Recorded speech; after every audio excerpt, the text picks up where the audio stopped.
Hey, everybody. Thank you so much for joining us for the Customizing Culture podcast by Heat Press Nation.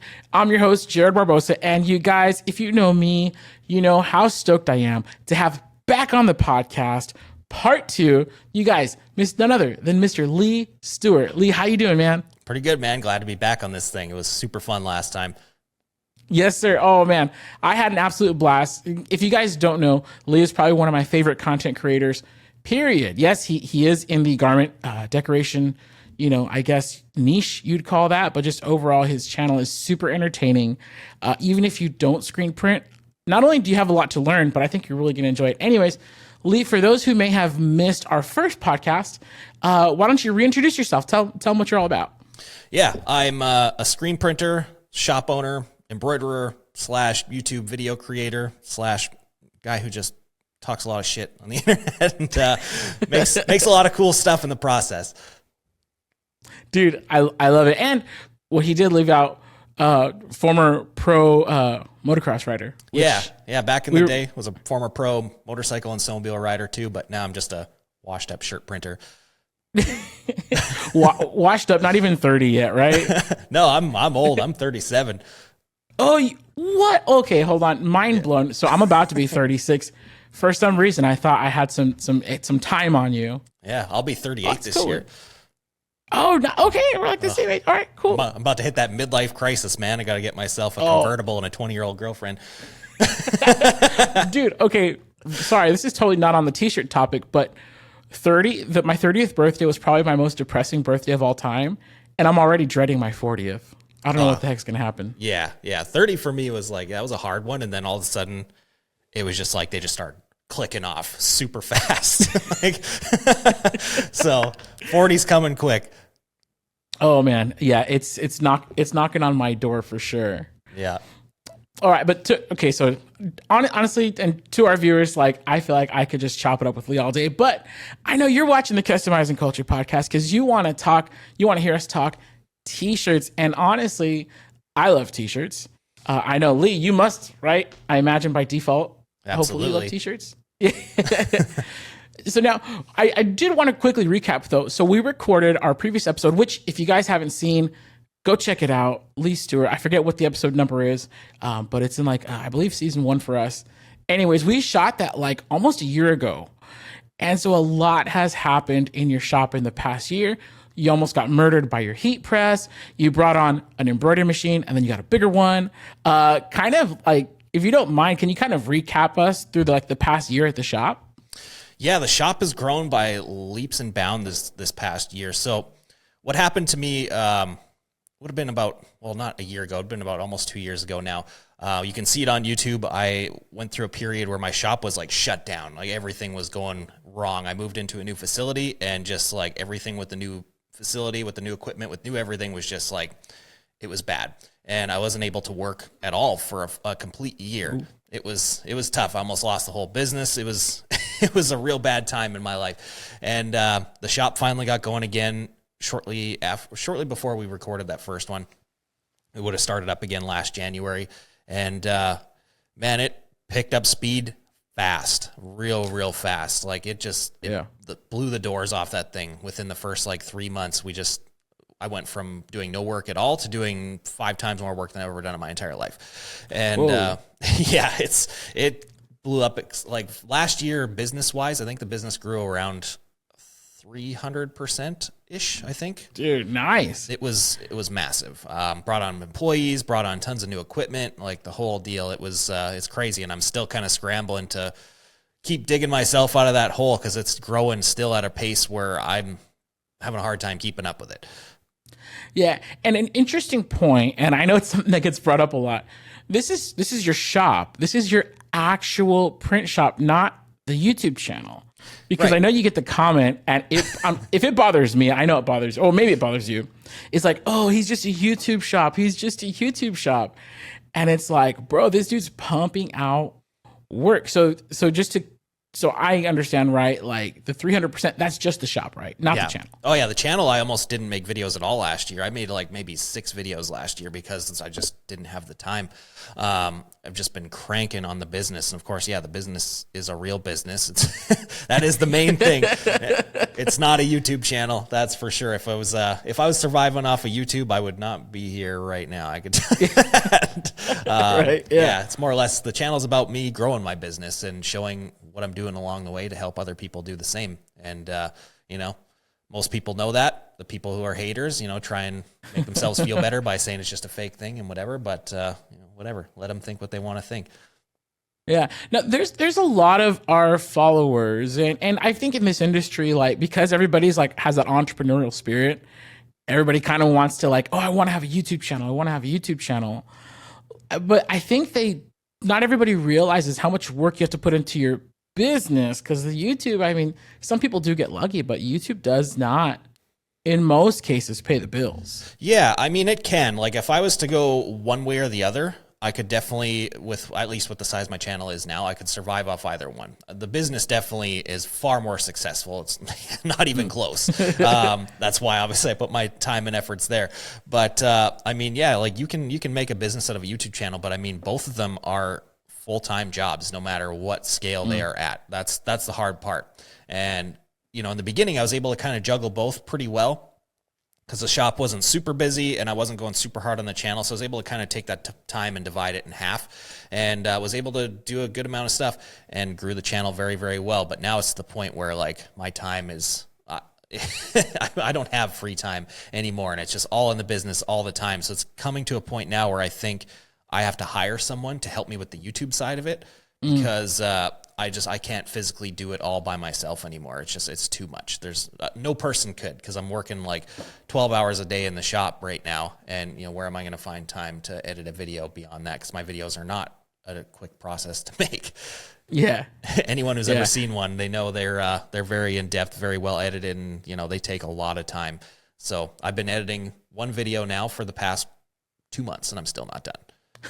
Well, is it because there's a lot of content going into the video, or it's just a slow process? Yeah, this one was a very ambitious project I had in mind that I regret doing now just because of how much work it's taking.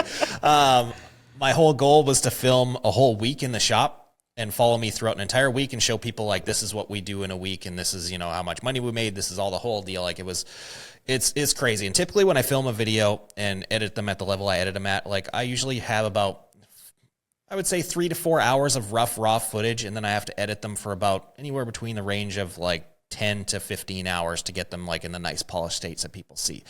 Well, this video, I have about 28 hours of raw footage. So it's a lot to deal with right now. And I just, oh man, it's a nightmare. It's one of those things that the second it's off my plate, I cannot wait for that day to come.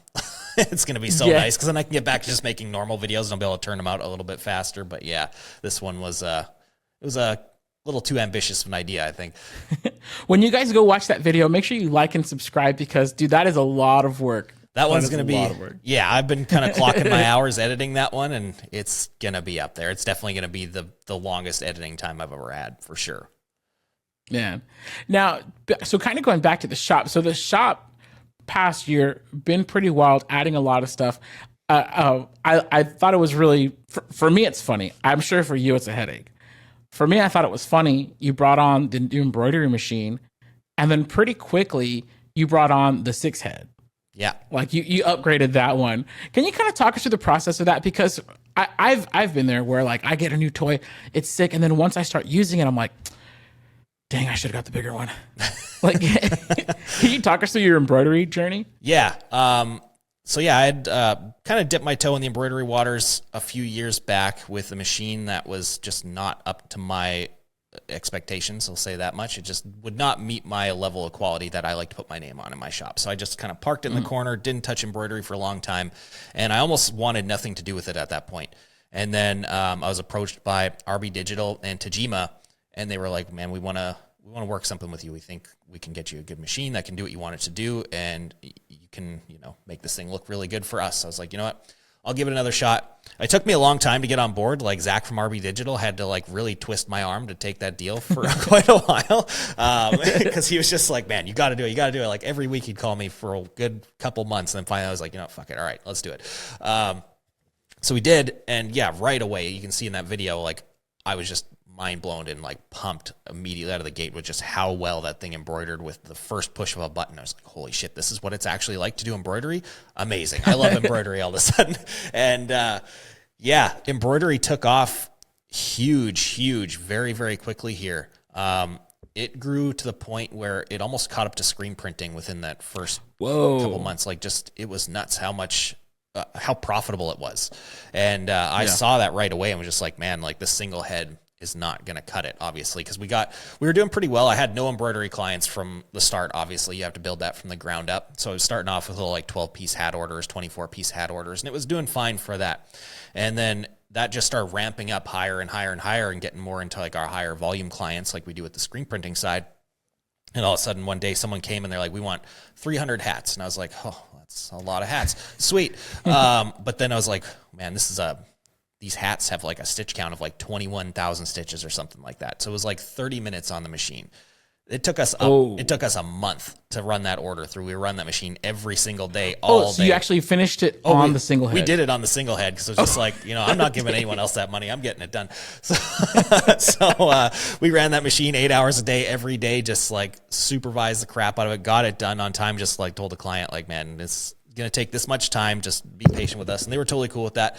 So we got it done. And in the middle of that order, I was like, okay, Tajima, we need to do something about this.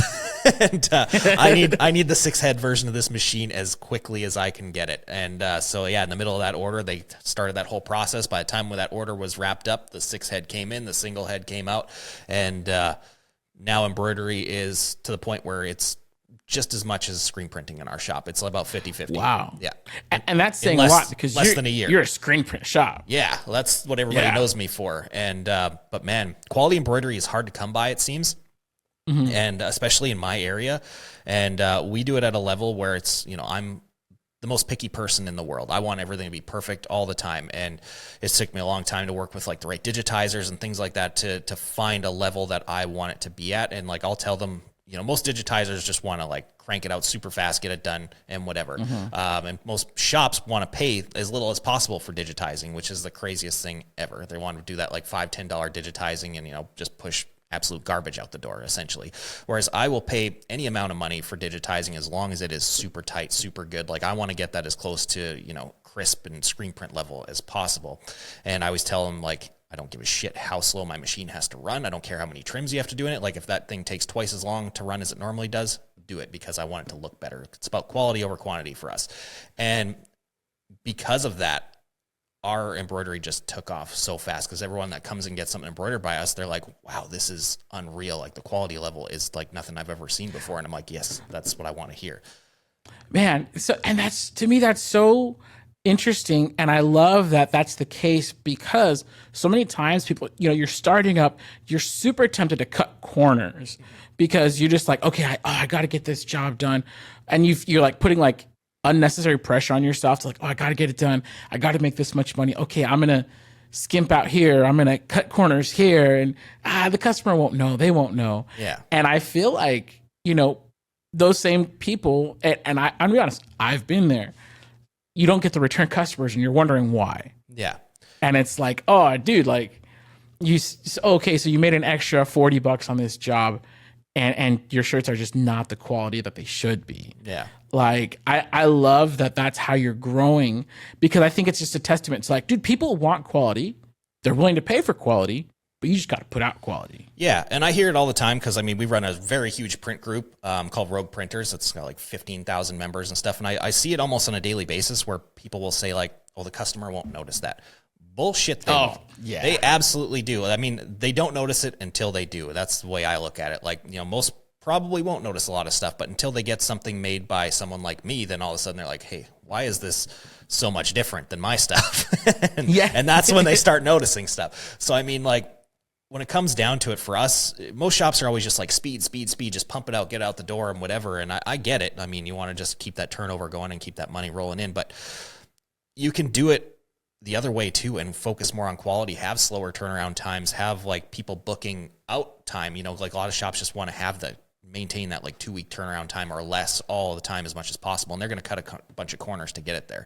Whereas us, I look at it very differently. I look at it almost like the tattoo industry. Like if you go to a good tattoo artist, they're booked a year, 2 years in advance all the time. Always. And I kind of look at it that way. Same with graphic designers and stuff too, right? Like our graphic designer, he's usually booked about, I don't know, 3-4 months in advance at all times. Wow. And I look at it the same way when it comes to producing the clothing. If people want that level of quality, they're willing to wait for it. And that's what I've seen in my business since day one that I've started it. And it's gone that way ever since. And honestly, it's worked out very, very well for us because people they see that level of quality and they're just like, yeah, that's what I want to put my name on. That's interesting. So what do you do when you have a potential client, you know, they're reaching out, they're trying to set something up and they try to, and you know, you tell them return time and they're like, oh, well, we were hoping to get it in 3 weeks, 2 weeks. Like, how does that conversation go? Yeah. And I mean, I just explained to them basically what I just said, like, hey, if you want it done very quick, it's not going to be done very well. That's just how it goes. You can't, you can't have quick and good at the same time. Right. So like our turn time is pretty good. We're usually around like 2 weeks on average. 3 weeks is kind of like where we're hovering at sometimes, like when it's busy in the shop, because we're a small crew. There's only, there was 3, there's now 2 of us in there. So we're, That's ask you about that. Yeah. So yeah, we've our turnaround time's gotten a little slower lately. I'm looking for more people to bring on to cut it back down because I would like to get it to the point where we can produce that level of quality and do it in a time frame that most shops would normally do when they're turning it, you know, at half that level of quality. Because if we do, then we'll obviously destroy everybody. But I'm not in a rush to get it there. Like quality is number one for me, and then we'll start figuring out ways to get it faster. And whenever customers ask about that, I just tell them like, hey, if you want it done the level that we do it at, you might have to wait. You might not. I can't promise, you know, a time or whatever. If you need it done in a rush time or whatever, we can negotiate that. You can pay our rush fees and whatever. We'll work on the weekend. We'll get it done and we'll get it done right. Otherwise, this is what it is. If you don't like it, go down to the other shop down the street and get it done half as good. Yeah. So yeah, that's. Oh, sorry. Go. I'm super straightforward about that stuff. I do not like bullshit anyone about it. I say exactly what I'm thinking all the time when it comes to the customers, and most of the time they appreciate that, which is sweet. Yeah, like it's funny you say that because I come from a customer service background, a call center background, where you know I used to work for. I can say the name. I used to work, right, call center, and so. In that call center, like you had to like handle everybody with little eggshells. Like you had to have the baby gloves on every customer. And it's funny because sometimes I find that voice. So like, dude, they would even tell us like, hey, can you adjust your tone? I'm like, adjust my tone? Like, yeah, can you sound nicer? So like after a while, I started just being fake, like, hi, thanks for calling Bank of America. Right? Because you had to be, and you literally told us you cannot tell a customer no. Like you have to tell them like use whatever words you have to say, but you cannot use the word no. And I was like, what the heck? Oh man, my best piece of advice to people in this industry, sorry to cut you off, is learn how to tell people no. Like that. Yes, that is one of the most valuable things you can learn. I tell people no all the time, and dude, it is been paramount for my business. Like I just had it recently, actually. Someone was price shopping stuff whenever we were quoting quite a bit higher than the other shop, which normally we do because our stuff is awesome. And they were like, yeah, they're like $3 a shirt cheaper than you or whatever. So what can you do about that? I was like, well, do you want me to put in $3 a shirt less effort on your shit, or do you want it to be good? Right. And real quick to double back on saying no, shedding that training, which I feel like traumatized me, like was so key to helping out my business. Learning to say no was so tough for me just because of my years in that customer service call center industry. But once I learned to say no, oh, dude, I love saying no now. It's great. It's fun. And I want to say no more often. I've started taking it a step further now. Someone else explained to me, Sean from Printies, super, super smart guy. He's a guy you need to get on this podcast. He's fucking brilliant, nice. That kid. He explained to me something that really just stuck with me about saying no to stuff. Because like a lot of shops, especially when you're starting out, it seems, you want to take on any job you can. That's what a lot of people do. Like if someone asks you for something you don't normally do or whatever, you're like, well, whatever. Yeah, I'll just figure out a way to do it and stuff like that. And learning to say no to that stuff is so important, because like when you think about it, if you're going to take on something that you don't normally do, it's like outside of your scope of work, or might be a pain in the ass or whatever, you're going to procrastinate, you're going to whatever, there's going to be a learning period to do all this stuff. And it's like, maybe it's something you're not totally interested in.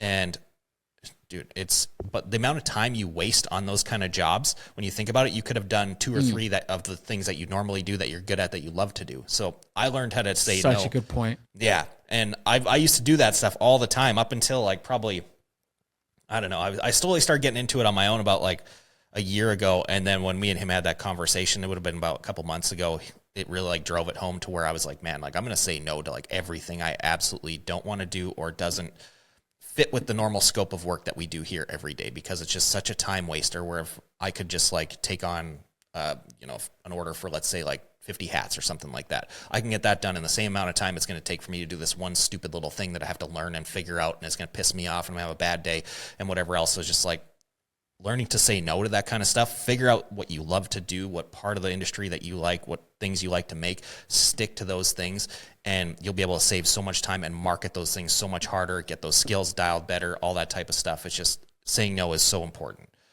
Dude, that is so good. One thing that I keep in mind is when me and my brothers, we first started a band, right? This is, 16 years ago. We put our first single on MySpace, right? Nice. And my brother was like, it's cool, but remember, guys, because like we were all like, some of us were still in high school, right? He goes, it's cool, but your work doesn't come with a disclaimer. Like when people hear your song, they're not going to think, oh, it sounds crappy because, oh, they're just kids or whatever. No, they're just going to think, oh, it sounds crappy.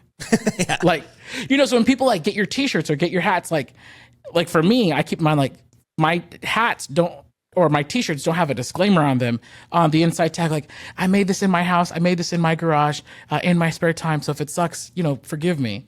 Mm-hmm. Nobody cares sucks about or that. It doesn't. Yeah. Yeah, exactly. Nobody cares. Yeah. Yeah. That's so definitely like I wish I would have learned that lesson in the very beginning when I first started, because I would take anything I possibly could. I did a bunch of stuff that was not up to my level of quality, or things that just took way too long, were way too difficult, or just generally pissed me off and left a bad taste in my mouth. And just don't do that. Do the stuff that you love to do, the stuff that you're good at and whatever. And customers come to you and say like, hey, I want you to make this thing that you don't do or whatever. Tell them no. They're not going to be upset about it. They'll just be like, oh, no problem, whatever. Or maybe like I've got it to the point where if it's anything that I don't want to do, I have a list of people that I can send them to, and then they're super happy with us in the end or whatever. And they end up coming back to us later because we're like, hey, that's not something we normally do, but like if you want to get embroidery, screen printing work, whatever, anything like that done with us, please let us know, whatever. Here's a reference for someone who can make the thing you want. And 9 times out of 10, they come back to us for when they do need that thing. Nice. So nice. I love that. That's such a good practice. Yeah, it's really, really helped us a lot. And it's something that I think I'm going to start really like dialing in even further. I think more or less like our screen printing and stuff, it's pretty much the same across the board. Like there's certain things, obviously we don't do like posters and things like that. Like we stick to garments.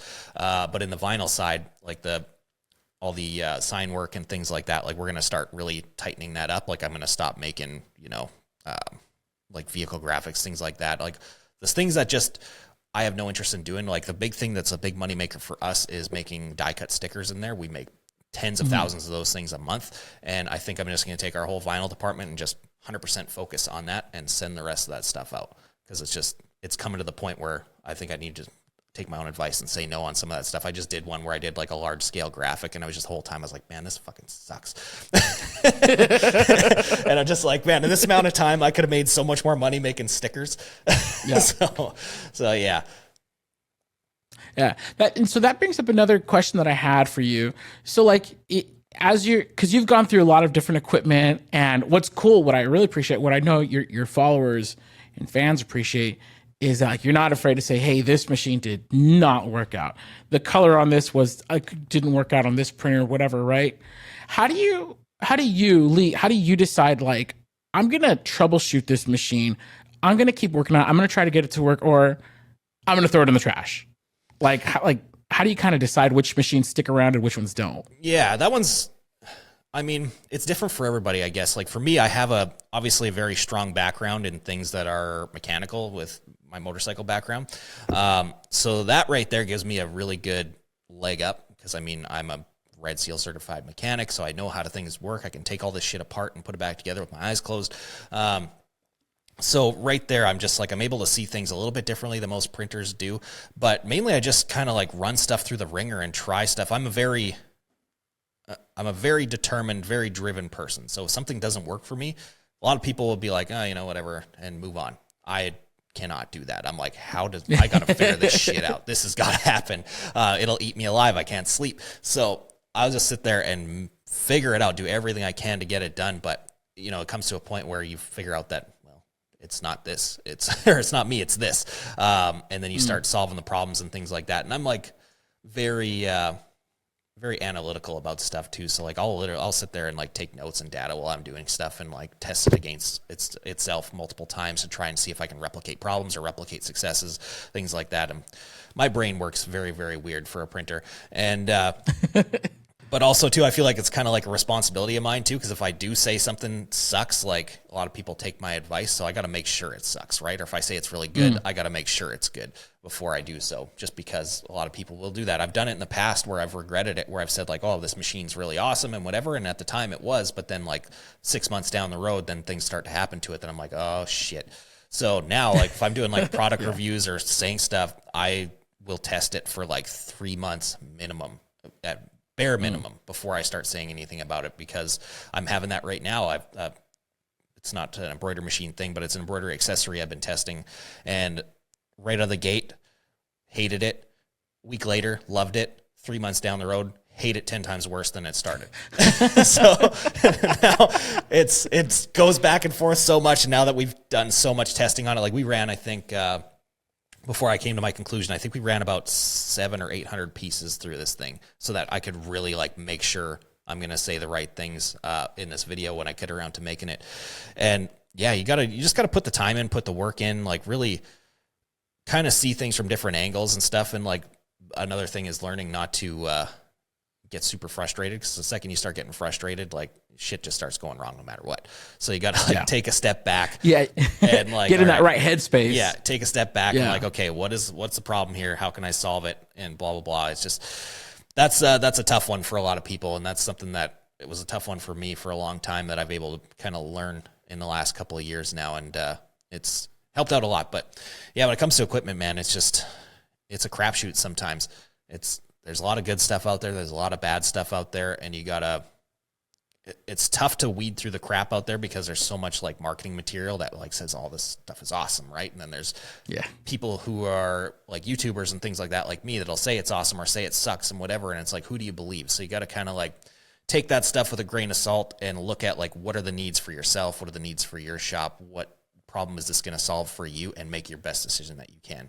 And that's typically the way that I look at it. And I don't know, most of the time I've been right, but there's been some times I've been colossally wrong. and you shared it. You've been gracious enough to actually share it and tell everybody. I'm fortunate enough to be in a position where I get some of this stuff sent to me to test out and whatever, which is very, very cool. And I can share my opinions on it that way, so I don't have to take the risk some people do on that. And those are the ones where I definitely put in the serious effort to make sure that I'm going to say this is good or bad and point people in the right direction, because I don't want anyone going out there and spending their money on something that's going to be a piece of shit, right? I'd feel terrible about that. I want to try and point people in the right direction in this business, because it's an expensive business to be in, and it's a lot of responsibility to bear. Now you so a lot of people think of, and kind of just moving forward now, a lot of people kind of consider screen print as like, okay, in the scale, like in the timeline for a business, right? You start off with your heat press, and then you scale up to screen printing, and then you throw your heat press in the trash can. But you still have I believe you have the Hotronics 360 cap press, right? Yep. And then do you still have the dual air fusion? Yep, I have both of those things still. Yeah. So you have like world-class screen printing equipment in your shop. What are you still using the heat presses for? Well, the hat heat press probably sees the most action, so we do a lot of the like leather patch style hats or whatever. So we heat press those. We make those in house with the laser and apply our own adhesive, the whole deal. So those get a ton of action. Actually, we sell shit tons of those. As far as the dual air fusion, that thing's doesn't see a lot of use. It gets used for things like if we're going to do like private labeling stuff, like neck labeling. We screen print on the t-shirts just because it's way faster. We can run it on the auto at like 800 pieces an hour and just fly through those things. But if we're going to do it on a hoodie or something like that, it's not as good. So we'll make screen print transfers and then we'll heat press them in on there so that you can smash it down on that fleece and it looks beautiful. Those work super, super well for that. Other than that, that's pretty much all that thing gets used for. But there's still use for it, right? So don't throw away your heat press, right? Okay. No, absolutely not. Heat press can come in handy a lot, especially when you're starting screen printing. It can save your ass a ton. Like when you're starting screen printing, you're going to suck at it. Screen printing is hard. It's very, very hard. It takes a long time to learn it. It is a skill. It's a craft. It's amazing once you get into it. It's like an art, I feel like. It literally is. You can never stop getting better at it. Like, I think I'm pretty good at it, and then I see dudes who have, like, 40, 50 years of experience, and I'm just like, man, I fucking suck at this.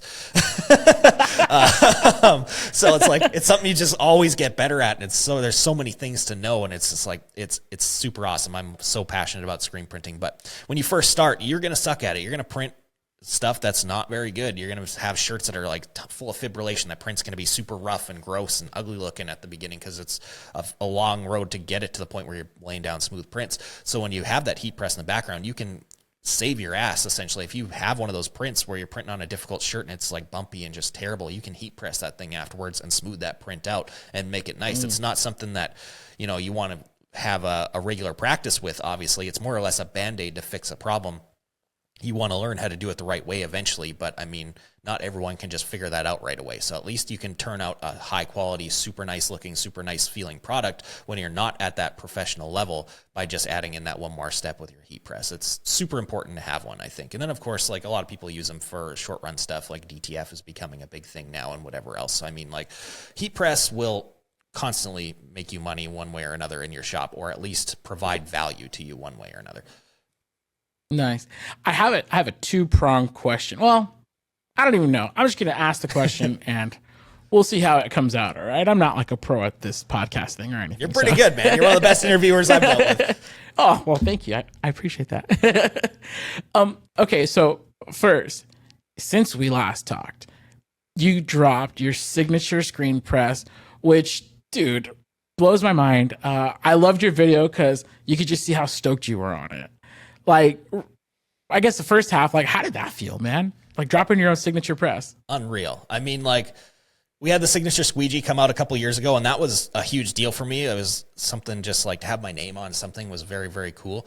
But the press, like, that felt like you've made it somewhere. Like you've done something special because it's a big piece of equipment. Like being able to put my input into this thing and help design it, and it being used to be put in people's businesses and have them make money and build their own businesses with. It's just like, man, it is such a huge, huge honor.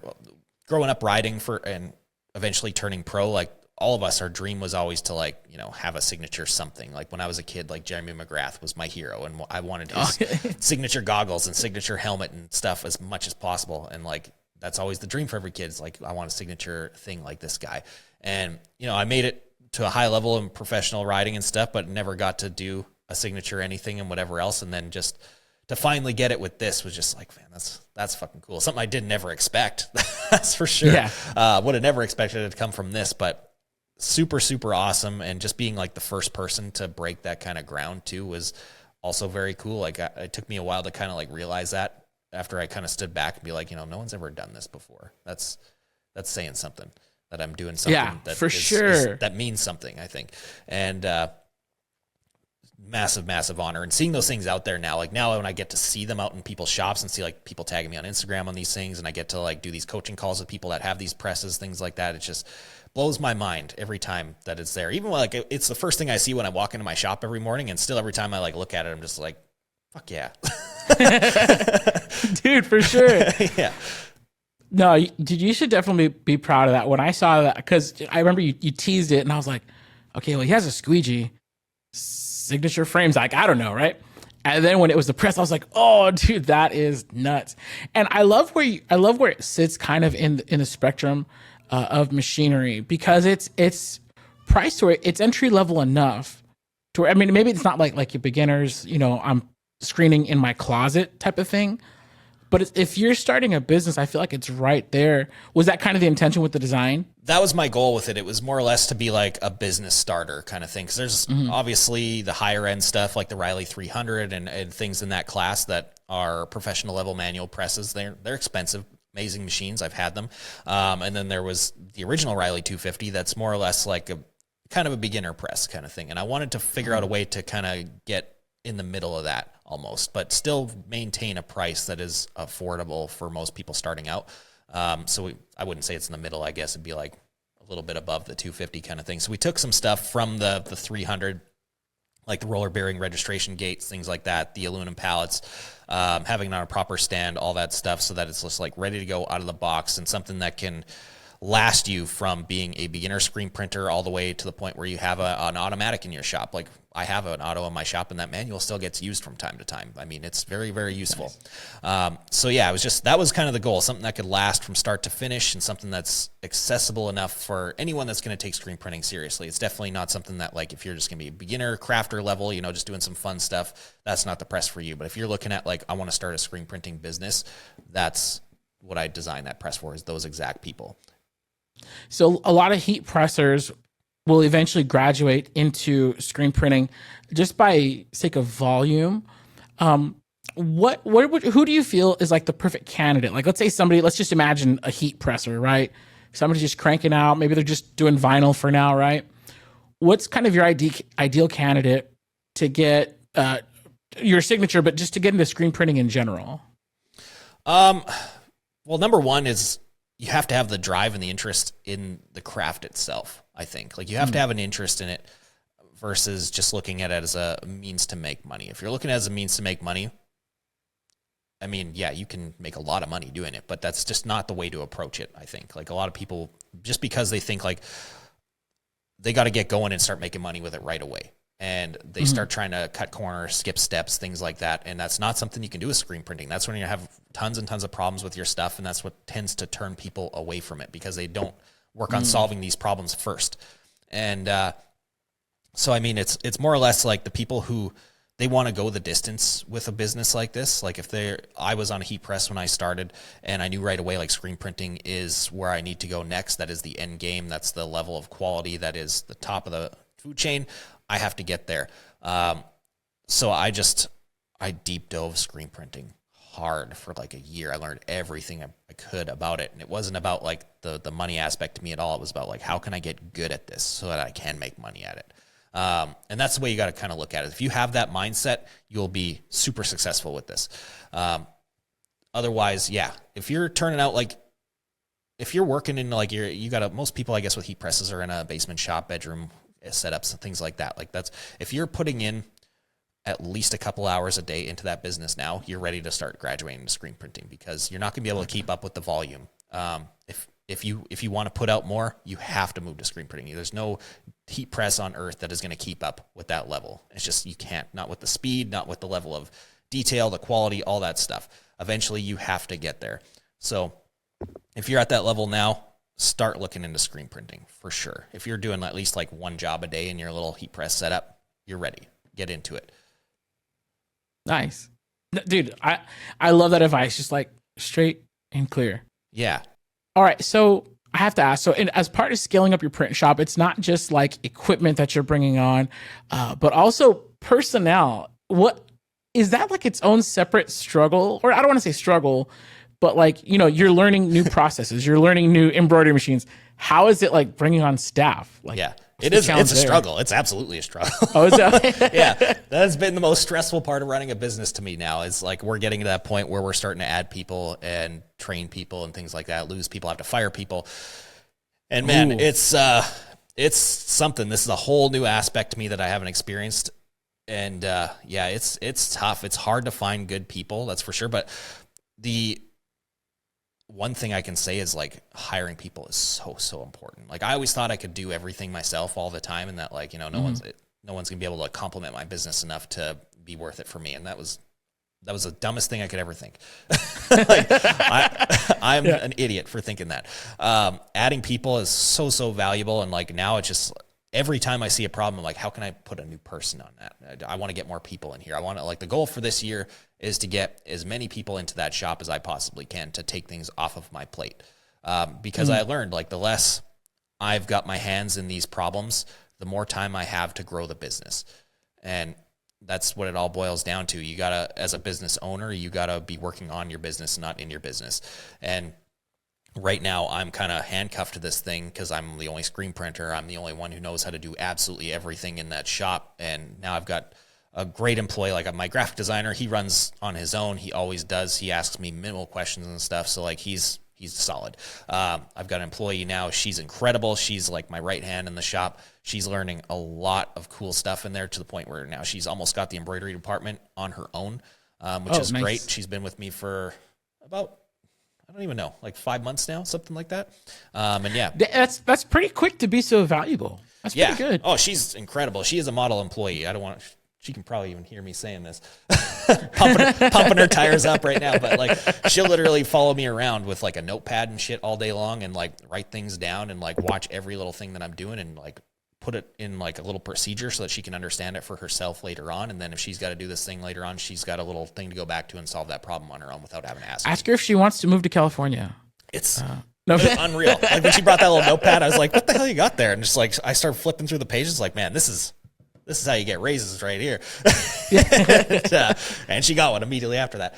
And dude, that's the kind of employee you need, which is awesome. I've seen both sides of the spectrum now. Employees who are like top notch, wanting to learn absolutely everything and like get good at this thing. They have the passion for it. And then seeing the other people who are just not that at all. We're just morons and don't really care. They're just there to collect a paycheck and their brain is somewhere else. Man. And it's just like, it's tough.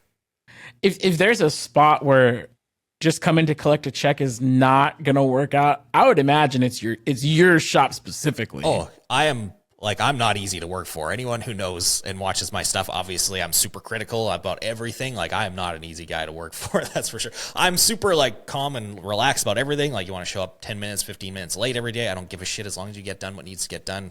None of that stuff matters to me. Like normal employer standard stuff is not a thing in our shop. You can say and do whatever you want in there. That's cool. It's just the work that you're doing in there. Like I expect it to be at a level that is like, it falls in line with our name and what people know us for. That's the only thing I care about. And I'll be on your ass about that big time.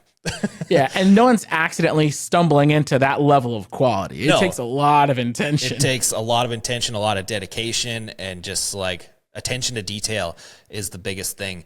And that's what I tell everyone when they come here. I was like, I know you're not going to just blow the doors off this thing when you come in here.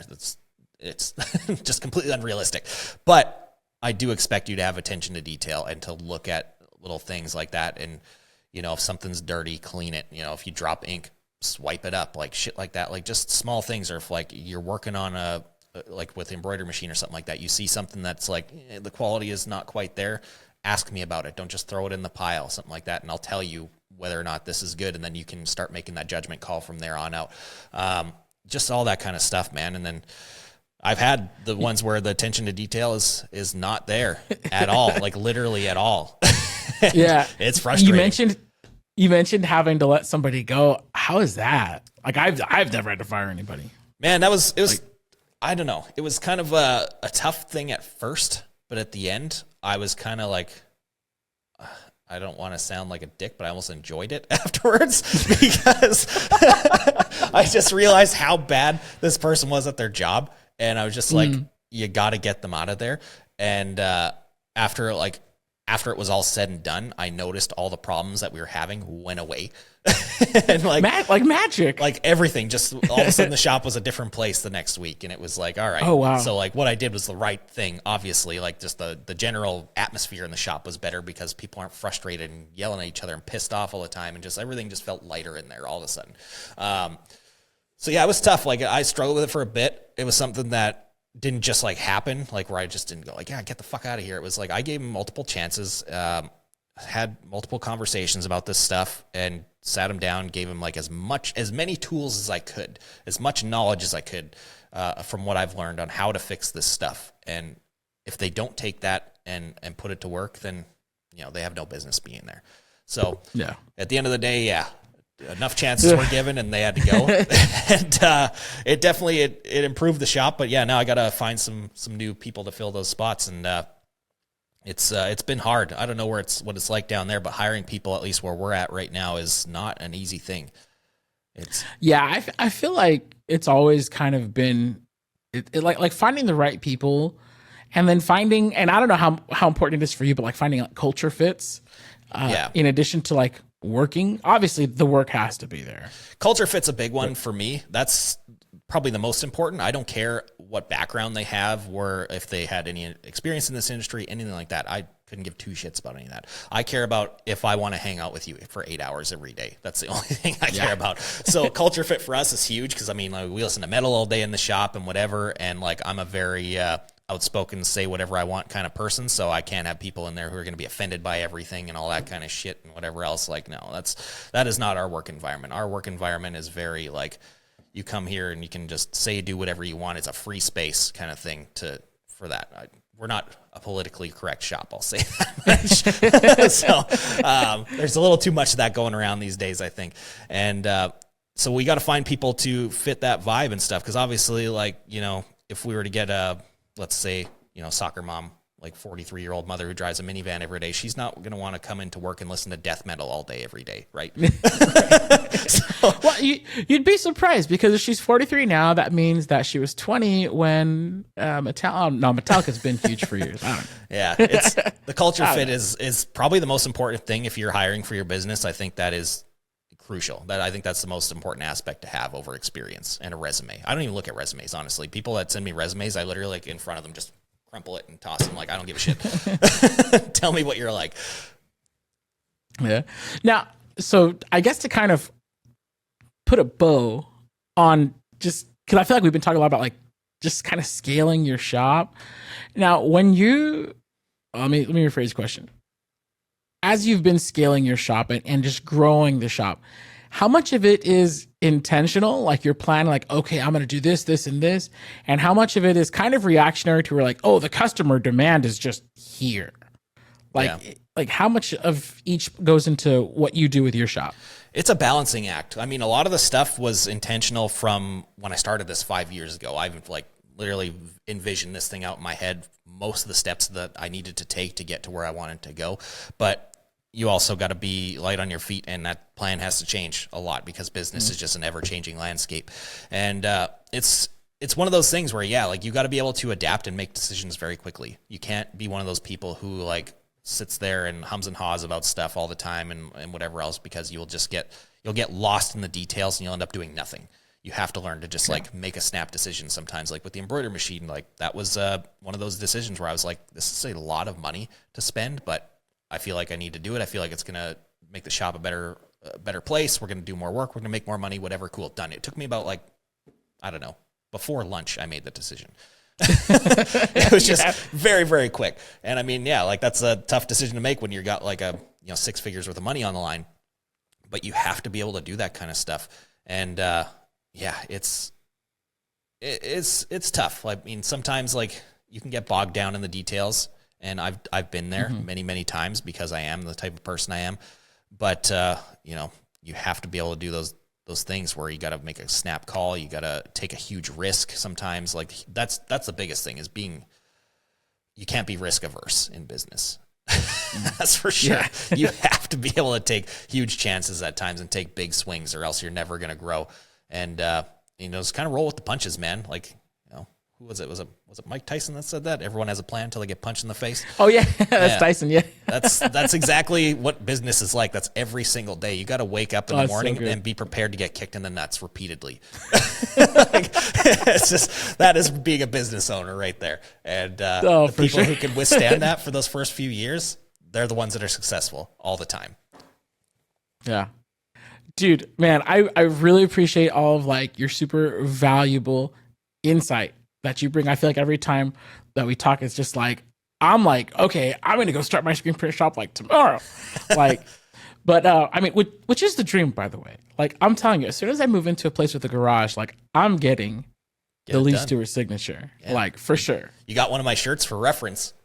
Yeah, dude, which I love, by the way. Awesome. I think it came out in like 1 or 2 videos like immediately after I got it because I just could not stop wearing it.